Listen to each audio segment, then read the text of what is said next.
There is a very specific soul-crushing kind of humiliation you don't truly understand until you're standing barefoot in your own front yard, grass cool under your feet, wearing socks covered in tiny smiling pepperoni pizzas, while a police officer, hand hovering just a little too close to his holster, asks you with a straight face to step away from your own rocking chair. Yeah, that was my Tuesday. The afternoon sun hung heavy over Willow Creek Estates in Savannah, Georgia. Thick, syrupy heat pressing down on the vinyl siding, and yet somehow the temperature wasn't the thing making me sweat. It was the red and blue strobe lights bouncing off my windows like I'd accidentally hosted a suburban rave. My coffee mug, the one that says "I don't work here," was going cold in my hand while Sergeant Silas Whitaker looked at me like a man who had once dreamed of chasing bank robbers, but had instead been reassigned to referee HOA drama. Across the street stood the architect of my misery, Eleanor Thorne. She was wearing a floral tracksuit that looked like a botanical garden exploded on polyester phone held out in front of her like she was filming a wildlife documentary. And I was the suspicious raccoon. "He's doing it again, officer," she barked. "Look at his eyes. He's clearly under the influence. He's loitering with malicious intent." Malicious intent. I blinked. I had been sitting in my own wooden rocking chair reading a paperback thriller, emotionally invested in whether a fictional squirrel could drag a stale bagel up an oak tree. That was the extent of my criminal empire. Sergeant Whitaker sighed, not a normal sigh, but the kind that carries the weight of civilization.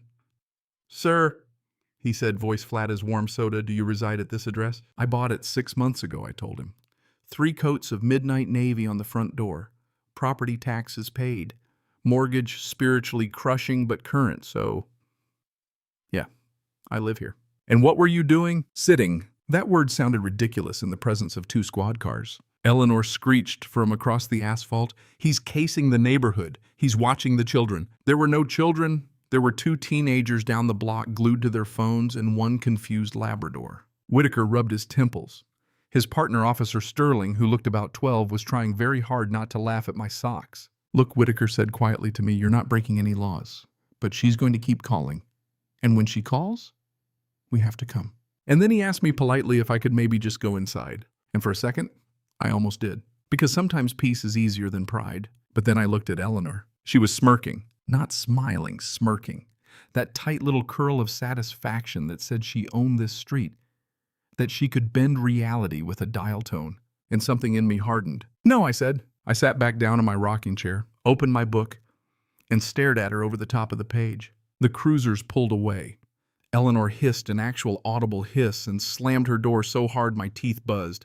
That should have been the end of it. It wasn't. By sunset, she'd posted in the Whispering Pines Watchdog Facebook group, "Criminal elements in our midst. Police tied by liberal agenda. Stay vigilant."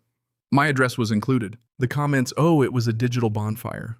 People who had never spoken to me suddenly theorizing about my erratic porch energy. That's when I realized this wasn't about sitting. It was about control. And if Eleanor wanted a war of rules, I was about to memorize the rule book. Monday morning, 7 a.m. on the dot. The exact second local noise ordinance allowed a lifted Ford F350 rolled up outside my house like the cavalry. Out stepped Hank. Hank looked like he'd been carved out of a mountain and taught woodworking by Vikings. Sleeves ripped off his neon shirt beard dense enough to host wildlife. "You the one wants the maximum variance special," he rumbled. "I want a deck," I said, handing him coffee that is legal to the millimeter and irritating to the soul. He grinned. "Half my business." Circular saws screamed into the quiet suburban air, cedar planks stacked high, permits laminated and displayed. And like a demon summoned by industrial machinery, Eleanor appeared. "You don't have approval for this monstrosity." Hank didn't even look up. "Permits in the window, ma'am. Termites.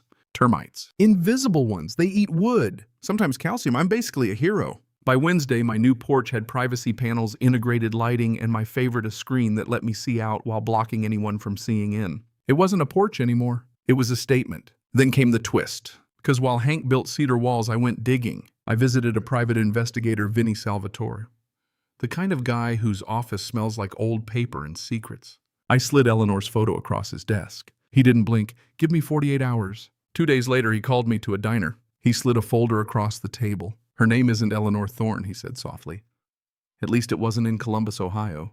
Turns out 10 years ago, she was Eleanor Kowalski. Bench warrants, illegal dumping, hit and run involving a municipal vehicle, skipped bail, vanished. reinvented herself in Savannah as HOA royalty. She wasn't protecting the law. She was hiding from it. And here's the kicker, Georgia and Ohio share reciprocal enforcement for those misdemeanors. All she needed was to be identified in an active police interaction. I didn't have to call the cops on her. I just had to let her call them on me one more time. 2 weeks after the first showdown, Hank and I set up a folding table at the edge of my driveway. Checkered cloth, giant glass pitcher of lemonade, mint sprigs floating like suburban innocence. Big sign in cheerful font, Whispering Pines Refreshment Station. Free to all residents. Service refused to anyone named Eleanor. Due to pending litigation regarding bad vibes. I sat behind my privacy screen watching through motion-activated cameras. Right on schedule, her door creaked open. She saw the table. She saw the sign. And I watched her face shift from confusion to volcanic fury. 10 minutes later, sirens again. Sergeant Whitaker stepped out looking like he wanted early retirement. She's running an illegal commercial enterprise, Eleanor shouted.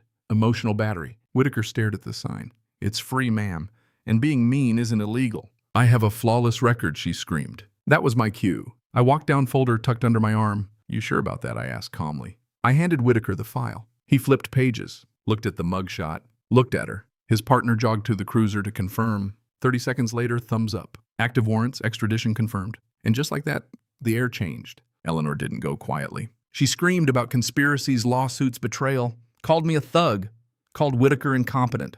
But the sound that cut through it all was the click of handcuffs. It was beautiful. Mrs. Higgins, 3 doors down, silent victim of Eleanor's hedge inspections for years, raised her coffee mug toward me like we'd just won the Super Bowl. Whitaker came back over. Is that actually lemonade? He asked. Best you'll have all week. He took a long drink, sighed, looked at my cedar fortress. Nice porch, Mr. Vance. Try to keep the bad vibes minimal. When the cruisers drove off, taking Eleanor Kowalski with them, the neighborhood felt lighter, like someone had opened a window after years of stale air. I went back to my rocking chair, opened my book, finished the chapter. Silence had never sounded so good. In the end, she was extradited to Ohio, faced the music she'd dodged for a decade, lost her house, lost her status. And here's the thing I learned, and I didn't expect to.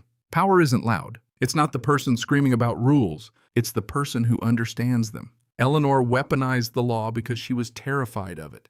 She mistook control for safety.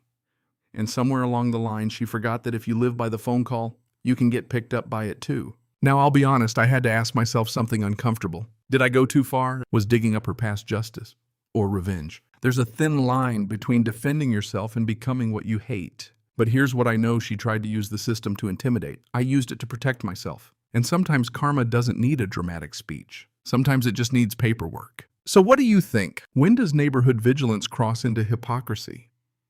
When does standing your ground become escalation? And if someone tries to control your life through technicalities, are you wrong for beating them at their own game? I'm genuinely curious. Drop your thoughts below. Would you have gone inside that first day or built the fortress? And if you've ever dealt with someone who mistook authority for virtue, tell me how you handled it. Because around here, the porch is staying and the lemonade is still cold.